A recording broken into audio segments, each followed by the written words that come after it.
ہو جائے گا. وہ کیسے کرے گا؟ اکانومی کے تھرو؟ کیونکہ کورونا میں تو انڈیا کی economically loans, business, equipment, military equipment, بہت ساری چیزیں ہیں. آپ کو پتا ہے بہت ساری چیزیں ہیں ملٹری ٹو ملٹری ریلیشنز میں. ایون اسرائیل کے ساتھ جو اسرائیل کچھ چیزیں پاکستان اسپیسیفک مانگ رہا تھا، اسرائیل سے بھی، امریکہ سے بھی، جو یہ ممالک نہیں دے رہے تھے، کیونکہ آپ کو پتا ہے بیلنس رکھنا پڑتا ہے انٹرنیشنل ریلیشنز میں. تو اس میں فائدہ انڈیا اٹھا سکتا ہے جیسے انہوں نے 25 سال سے اٹھایا ہے. ہیلو دوستو، حال ہی میں بھارت اور چین کے بیچ بھڑنت ہوئی تھی جس میں پاکستان میڈیا میں خوشی کا ماحول ہے. پاکستان کو لگتا ہے کہ اگر بھارت اور چین کے بیچ یدھ ہوتا ہے تو اس سے پاکستان کو سیدھے بینیفٹ ہوگا. پاکستان LOC پر بھارت اور چین کے یدھ کا فائدہ اٹھا سکتا ہے. بھارت اور چین کے درمیان ہونے والے یدھ میں پاکستان چاہتا ہے کہ کشمیر میں استھتی کو بگاڑے جائے تاکہ آتنکواد کی جڑیں مضبوط ہوں.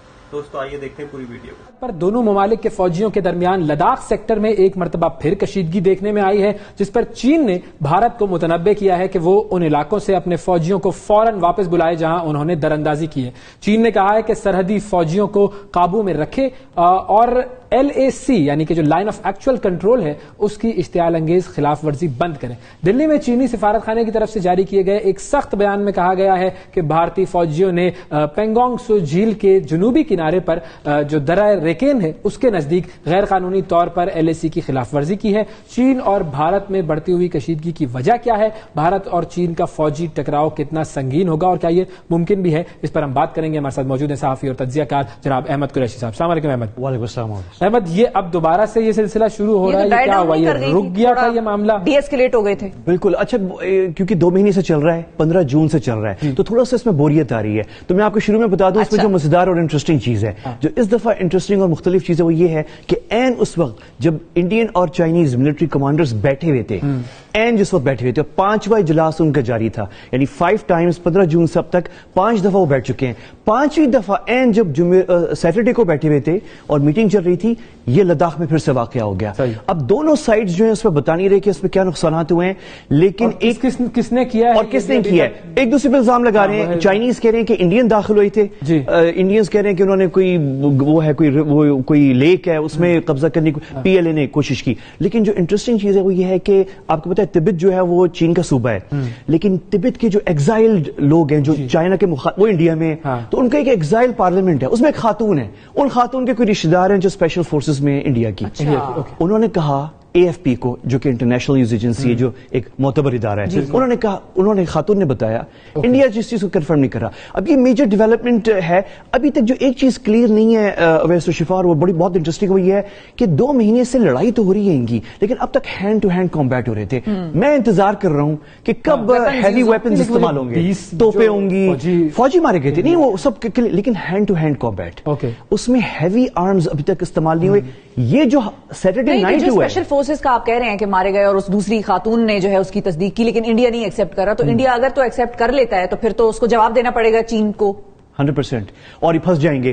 تو شاید اس لیے نہیں ایکسپٹ کر رہا، وہ چاہتے ہیں کہ ابھی معاملہ اور آگے نہ بڑھے. 100%. لیکن ایک اور چیز آپ یہ ضرور دیکھیں کہ اس میں 2-3 چیزیں بڑی مزیدار ہیں. ایک تو یہ ہے کہ ابھی تک میڈیا تو باتیں کر رہا ہے، پروٹیسٹ انڈیا میں ہو گئے، لیکن ابھی تک مودی صاحب اور شی جن پنگ جو 2 ہیڈز ہیں، ابھی تک ان لیول پہ ان دونوں نے کوئی اسٹیٹمنٹ ایک دوسرے کے خلاف نہیں دیا ہے. وزارت دفاع کا تو اسٹیٹمنٹ آیا ہے، دفاع کا ہے، خارجہ سب کا ہے، چائنیز وزیر خارجہ کا اسٹیٹمنٹ، چائنیز فارن منسٹر نے. لیکن یہ 2 ملک 2 جگہوں سے کنٹرول کر رہے ہیں بس.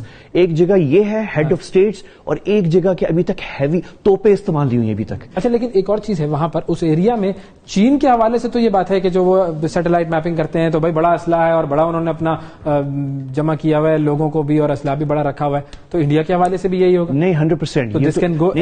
یہ تو بڑی سیریس سچویشن ہوگی. اب تو باقی ان دونوں سائڈز نے اتنا اسلحہ جمع کر لیا ہے کہ اگر چنگاری یعنی کوئی سٹارٹ ہوتی ہے تو ایک بڑی جنگ ہو سکتی ہے. تو وہ سیریس سچویشن تو ہے، میں یہ نہیں کہہ رہا کہ ایکسٹریملی سیریس. اس میں پاکستان کو تو نہیں پل ان کر لیں گے؟ پاکستان ابھی تک بڑا کوشش، بڑا سمارٹ ہم نے کھیلا ہے. ہم نے نہ بہت زیادہ کوئی خوشی کا اظہار کیا یہ آفیشلی، ویسے تو میڈیا میں ہم کر رہے ہیں، لیکن کیونکہ انڈیا کی، لیٹس بی آنےسٹ، انڈیا نے اپنے آپ کو پچھلے 25 سال سے ویسٹ میں پیش کیا تھا کہ اگر آپ لوگوں نے چائنا کو کنٹین کر ہمارے پاس آئے تو یہ ہمارے لیے بہت بڑی ایک چیز، لیکن ہم بڑے کیئرفل ہیں کیونکہ اس میں بہت ساری چیزیں ہیں، ابھی ہم بات نہیں کر سکتے اس پہ کیونکہ وہ لمبی بات ہے، لیکن اگر لڑائی چھڑتی ہے کوئی زیادہ تو کہیں کشمیر کا معاملہ پس پردہ تو نہیں ہو جائے گا کیونکہ سارا فوکس اس طرف چل جائے گا۔ ایک اور ڈرنے والی چیز یہ ہے کہ کہیں یہ نہ ہو کہ اگر کوئی بہت بڑی لڑائی ہوتی ہے تو ویسٹ کیونکہ چائنا کو کنٹین کر تو انڈیا کو بھی وہ سپورٹ ویسٹ کر نہیں رہا تھا اس طرح، لیکن اب کرنا شروع ہو جائے گا اور انڈیا کو فائدہ ہو جائے گا۔ وہ کیسے کرے گا؟ اکنامی کے تھرو؟ اکنامکلی، کیونکہ کورونا میں تو انڈیا کی economically loans, business, equipment, military equipment, بہت ساری چیزیں ہیں۔ آپ کو پتا ہے بہت ساری چیزیں ہیں ملٹری ٹو ملٹری ریلیشنز میں، ایون اسرائیل کے ساتھ، جو اسرائیل کچھ چیزیں پاکستان اسپیسیفک مانگ رہا تھا اسرائیل سے بھی، امریکہ سے بھی، جو یہ ممالک نہیں دے رہے تھے کیونکہ آپ کو پتا ہے بیلنس رکھنا پڑتا ہے انٹرنیشنل ریلیشنز میں، تو اس میں فائدہ انڈیا اٹھا سکتا ہے جیسے انہوں نے 25 سال سے اٹھایا ہے۔ تو اس پہ یعنی ہم بہت زیادہ اگر لڑائی ہو بھی جائے تو اس پہ کچھ چیزوں میں انڈیا کا لیکن فائدہ چائنا کے لیے بھی تو بہت بڑی مارکیٹ انڈیا ہے نا اکنامکلی۔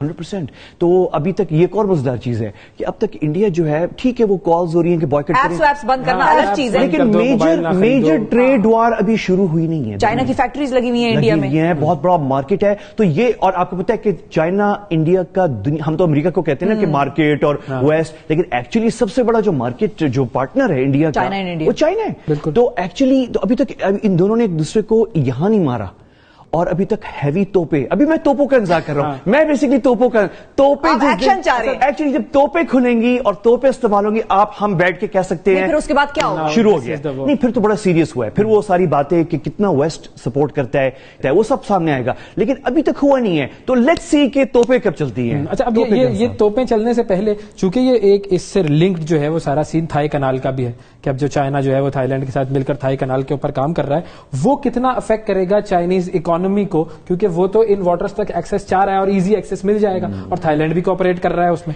ہاں نہیں، وہ تو بڑی سیریس ایشو ہے، اس میں میرے خیال میں چائنا کے لیے جو مشکلات پیدا کی جائیں گی وہ انوائرمنٹل ایشوز اور یو این کے پلیٹ فارم اور جو انٹرنیشنل فورمز ہیں، کیونکہ اس میں اس چینجز میں جو سٹڈیز ہیں، میں نے اس میں کوئی ایکسپرٹ نہیں ہوں اس میں، لیکن جو تھوڑا سا بہت جو بڑا ہے اس میں یہ کہ اس میں انوائرمنٹل بہت سارے ایشوز ہیں، تو اس میں آپ ملٹریلی تو دو ملکوں کو روک نہیں سکتے، لیکن آپ روک سکتے ہیں کہ انوائرمنٹل ایشوز کے اوپر، اور آپ کو پتہ ہے یو این ایجنسیز ہیں انوائرمنٹ کی، تو اس میں بڑے ایشوز بن سکتے ہیں، تو وہ پنگے وہ بھی لیں گے چائنیز، وہ بھی لیں گے، وہ چلیں گی، یہ تو بھی چلے گا، آخر میں توپوں کے انتظار پر آ جائے تو پہ ہاں اس کا